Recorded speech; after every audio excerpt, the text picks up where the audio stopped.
বিষ্ণুদের লেখা পরবাসী কবিতাটি আলোচনা করব।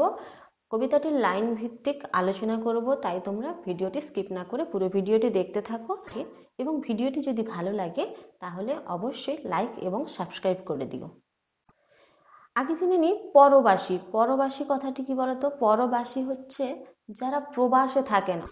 পরবাসী কথাটির অর্থ হলো প্রবাসী, অর্থাৎ যারা আমাদের দেশের মানুষ হওয়া সত্ত্বেও, দেশে জন্মগ্রহণ করা সত্ত্বেও বিভিন্ন কাজের জন্য অন্য দেশে গিয়ে জীবনযাপন করেন, তাদেরকে বলা হয় প্রবাসী।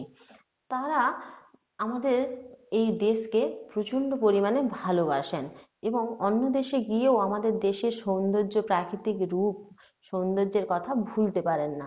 তাই এই বিষ্ণুদেও প্রবাসী হয়ে যখন বাইরে গেছিলেন, তখন তিনি আমাদের দেশকে নিয়ে এত বেশি উপলব্ধি করেছেন, দেশের কথা এত বেশি তার মনে পড়েছে, সেই কারণে তিনি এই কবিতাটি লিখতে বসেছিলেন। এই বিষ্ণুদেব সম্বন্ধে একটু জানি। বিষ্ণুদেব 1909 খ্রিস্টাব্দে জন্মগ্রহণ করেন, 1982 খ্রিস্টাব্দে তার মৃত্যু হয়। তিনি কলকাতার বিখ্যাত শ্যামচরণ দে বিশ্বাসের পরিবারে জন্মগ্রহণ করেন। তার প্রথম কাব্যগ্রন্থ হলো উর্বশী ও আর্টেমিস, 1932 খ্রিস্টাব্দে যা প্রকাশিত হয়েছিল। তার বেশ আর কয়েকটি কাব্যগ্রন্থ আছে, সেগুলো হলো পূর্বলেখ, সন্দীপের চর এবং চোরাবালি। এবার আমরা মূল আলোচনায় আসি। দুই দিকে বন, মাঝে ঝিকিমিকি পথ, এঁকে বেঁকে চলে প্রকৃতির তালে তালে।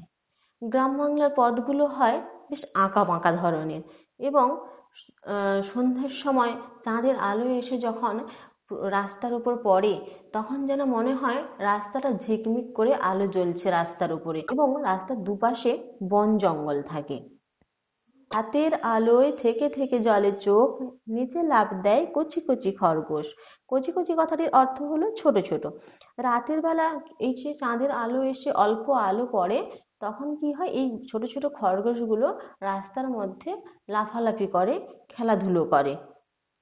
নিটোল টিলার পলাশের ঝোপে দেখেছি হঠাৎ পুলকে বনময়ূরের কত্থক। নিটোল অর্থাৎ যার কোনো টোল নেই বা ফাঁকা নেই, ওই রকম টিলাকে বলা হয় কি নিটোল টিলা। পলাশের ঝোপ, সেই টিলার পাশে কি থাকে? পলাশ গাছের ঝোপ জঙ্গল, তা কবি দেখেছেন। হঠাৎ পুলকে বনময়ূরের কত্থক। হঠাৎ পুলকে, পুলকে মানে হচ্ছে আনন্দে, হঠাৎ আনন্দে বনময়ূররা যেন কত্থক নৃত্য নাচছে। কত্থক হলো জয়পুর, লখনৌ, বেনারস এইসব জায়গার যে নৃত্য ঘরানা, তাকে বলা হয় কি? কত্থক। কত্থক নৃত্য।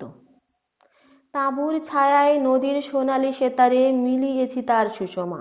তাঁবু কথাটির অর্থ হলো বেদুইনরা যখন এসে কোনো জায়গায় বসতি স্থাপন করেন, তারা যে ছোট্ট ঘর বানান, তাকে বলা হয় তাঁবু। সেই তাঁবুর ছায়ায় নদীর সোনালি সেতারে, নদীর সোনালি সেতার কথাটির অর্থ হলো নদীর জলের উপর যখন রোদ, নদীর জলের উপর যখন রোদ পড়ে, তার যে একটা অপূর্ব সৌন্দর্য ফুটে ওঠে এবং একটা শব্দ হয়, তাকেই কবি বলেছেন যে নদীর সোনালি সেতারে মিলিয়েছে তার সুষমা। এই যে সুষমা কথাটির অর্থ হলো সৌন্দর্য। এই যে প্রকৃতির সৌন্দর্যটা, তার মধ্যে যেন নদীর সোনালি সেতারের মধ্যে দিয়ে যেন মিলিয়ে গেছে। চুপি চুপি আসে নদীর কিনারে জল খায়, শুনেছি সিন্ধু মুনির হরিণ আহ্বান। সিন্ধু মুনির আশ্রমে যে হরিণরা থাকতো, তারা যেন নদীর কিনারে এসে, নদীর কিনারা কথাটির অর্থ হলো নদীর পাড়, নদীর পাড়ে এসে চুপিসারে জল খেত, কবি সেটাও শুনেছেন। চিতা চলে গেল লুব্ধ হিংস্র ছন্দে, বন্য প্রাণের কথা কলি বেগ জাগিয়ে।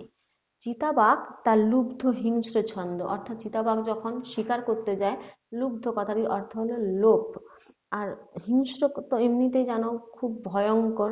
চিতাবাঘ যখন শিকার ধরতে যায়, তখন এরকম একটা লুব্ধ হিংস্র ছন্দ নিয়ে বনের মধ্য দিয়ে চলে যায়। বনের একটা নিজস্ব প্রাণ আছে, বনে যে পশু পাখিরা থাকে তারা একটা নিজস্ব ছন্দে চলে, তাই বলা হয়েছে যে বনের একটা নিজস্ব প্রাণ কবি দেখতে পেয়েছেন। তার যেন কথাকলি বেগ জাগিয়ে, কথাকলি হলো কেরলের নৃত্যশৈলী। কোথায় সে বন বসতিও কই বসেনি, কোথায় সে বন, কোথায় সেই বসতি, কই তাঁবু, কই প্রাকৃতিক সৌন্দর্য, কবি তো কিছুই দেখতে পাচ্ছেন না। শুধু প্রান্তর শুকনো হাওয়ার হাহাকার, শুধু প্রান্তর শুকনো হাওয়ার হাহাকার।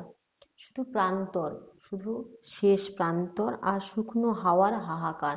যেন গাছগুলো শুকিয়ে গেছে কবির চোখে, যেন প্রকৃতি শুকনো হয়ে গেছে কবির মনে হয়েছে।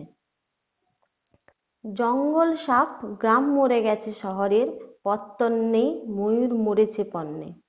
জঙ্গল যেন কেটে পরিষ্কার হয়ে গেছে, গ্রাম আর গ্রাম নেই, যেন শহরের মতো হয়ে গেছে। ময়ূর মরেছে পণ্যে। ময়ূরের পেখমের যে সৌন্দর্য আছে, সেই সৌন্দর্যের জন্য কিন্তু চোরা শিকারীরা ময়ূরকে শিকার করে। তাই বলেছেন কবি যে জঙ্গলও নেই, গ্রামও নেই, শহরের মতো হয়ে গেছে পুরো, কিন্তু ময়ূরগুলো আর বেঁচে নেই, সেগুলো যেন পণ্যে অর্থাৎ পণ্য দ্রব্য হিসেবে বাজারে বিক্রি হয়ে গেছে। কেন এই দেশে মানুষ মৌন অসহায়? এই দেশে কেন মানুষ মৌন হয়ে গেছে, অসহায় হয়ে গেছে? মৌন কথাটির অর্থ হলো চুপ হয়ে থাকা। কেন এই দেশে মানুষরা মৌন অসহায় হয়ে গেছে? কেন নদী গাছ পাহাড় এমন গৌণ? কেন নদী গাছ পাহাড় এসব এমন গৌণ হয়ে গেছে, মানে আর দেখা যাচ্ছে না? সারা দেশময় তাঁবু বয়ে কত ঘুরবো, সারা দেশময় তাঁবু বয়ে কত ঘুরবো।